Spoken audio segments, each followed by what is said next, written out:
महाभारत एक ऐसा महाकाव्य है जिसमें युद्ध, नीति, धर्म, प्रेम और त्याग के असंख्य रंग देखने को मिलते हैं। इस ग्रंथ के कई पात्रों की कहानियां आज भी हमारे हृदय को छू जाती हैं। ऐसा ही एक पात्र है कर्ण, जिन्हें दानवीर, सूतपुत्र और सूर्यपुत्र जैसे नामों से जाना जाता है।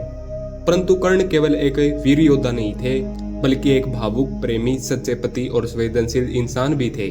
कर्ण की पत्नी का नाम पद्मावती था, एक ऐसी स्त्री जिन्होंने कर्ण के साथ जीवन की हर कठिनाई को सहा बिना किसी शिकायत के। तो आइए जानते हैं कर्ण और पद्मावती के मिलन की वह भावुक, दुर्लभ और प्रेरणादायक कहानी जो महाभारत की गहराई में छुपी है। कर्ण का जन्म कुंती के गर्भ से हुआ था, परंतु विवाह से पहले यह एक गूढ़ सत्य था जिसे कुंती ने छिपा लिया। कर्ण को एक सूत परिवार को सौंप दिया गया। उस परिवार ने कर्ण को पाला, लेकिन समाज ने कर्ण को हमेशा सूतपुत्र कहकर अपमानित किया। कर्ण बचपन से ही साहसी थे। उनके हृदय में यह पीड़ा हमेशा थी कि समाज उन्हें कभी सम्मान नहीं देता, चाहे उनमें कितनी ही योग्यता क्यों न हो। पद्मावती का परिचय।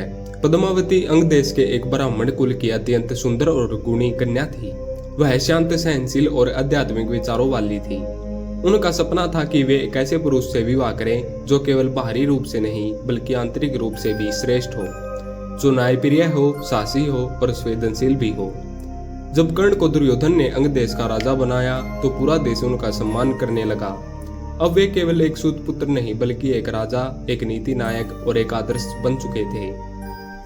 पहली मुलाकात, सम्मान और संवेदना। कर्ण जब अंग देश के राजा बने तब उन्होंने राज्य का भ्रमण शुरू किया। एक दिन वे ब्राह्मणों के साथ चर्चा कर रहे थे, तभी वहां पद्मावती अपने पिता के साथ आई। पद्मावती ने पहली बार कर्ण को देखा, एक ऐसा पुरुष जिसमें तेज, करुणा और वीरता का अद्भुत मिश्रण था। कर्ण ने पद्मावती की आंखों में कुछ खास देखा, एक ऐसी स्त्री जो उन्हें उनके बाहरी नाम से नहीं बल्कि आत्मा से देख रही थी। उनकी आंखों में न उपहास था, न तिरस्कार, बस श्रद्धा थी। वह पहली मुलाकात छोटी थी, लेकिन दोनों के मन में गहरी छाप छोड़ गई। कर्ण को पहली बार ऐसा अनुभव हुआ कि कोई स्त्री उन्हें सच्चे मन से समझ रही है। पद्मावती ने कर्ण की महानता को उनके कर्मों से पहचाना, न कि उनके जन्म से। धीरे धीरे वे मिलने लगे, कभी सार्वजनिक सभा में, कभी मंदिरों में। उनके बीच कोई खुले शब्दों में प्रेम नहीं था, परंतु उनकी आंखों और भावनाओं ने सब कुछ कह दिया था। एक दिन पद्मावती ने कर्ण से कहा, राजन, आपके जैसे पुरुष को समाज चाहे कुछ भी कहे, मेरी दृष्टि में आप साक्षात धर्म के प्रतिरूप हैं। यह वाक्य कर्ण के लिए वरदान जैसा था। जब पद्मावती के पिता को इस प्रेम की भनक लगी तो वे चिंतित हो उठे। वे जानते थे कि कर्ण एक श्रेष्ठ पुरुष है, परंतु समाज उन्हें सूतपुत्र कहता है। ब्राह्मण कुल की कन्या का विवाह एक सूतपुत्र से करना समाज स्वीकार नहीं करेगा। किंतु पद्मावती ने अपने पिता से कहा, मैं विवाह करूंगी तो केवल कर्ण से, अन्यथा मैं जीवन भर ऐसे ही रहूंगी। इस संकल्प से उनके पिता भी विचलित हो गए। अंत में उन्होंने कर्ण के पास विवाह प्रस्ताव भेजा।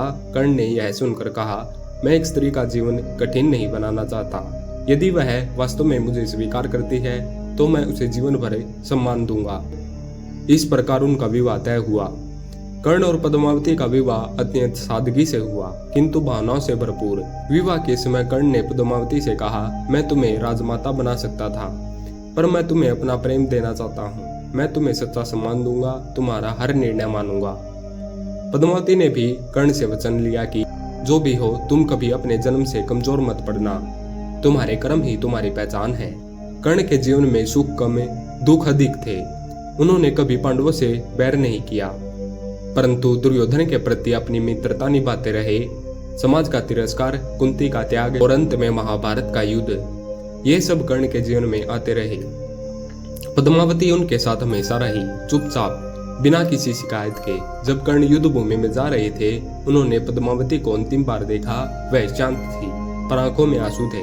उन्होंने बस इतना कहा, जाओ स्वामी, धर्म निभाओ। मैं प्रार्थना करूंगी कि आपके जैसे पुरुष को इतिहास कभी न भूले। पद्मावती की वेदना जब कर्ण का वध अर्जुन के हाथों हुआ और जब पद्मावती को यह समाचार मिला तो उन्होंने गहन तपस्या में बैठने का निर्णय लिया। उन्होंने सांसारिक जीवन त्याग दिया और कर्ण के स्मरण में वह व्यतीत रही। वह गंगा किनारे बैठकर कर्ण के नाम का जाप करती और लोगों को दान देती। उन्होंने कहा, मैं कर्ण की पत्नी हूँ, मेरे स्वामी दानवीर थे और मैं उनके नाम को अमर बनाना चाहती हूँ। धन्यवाद।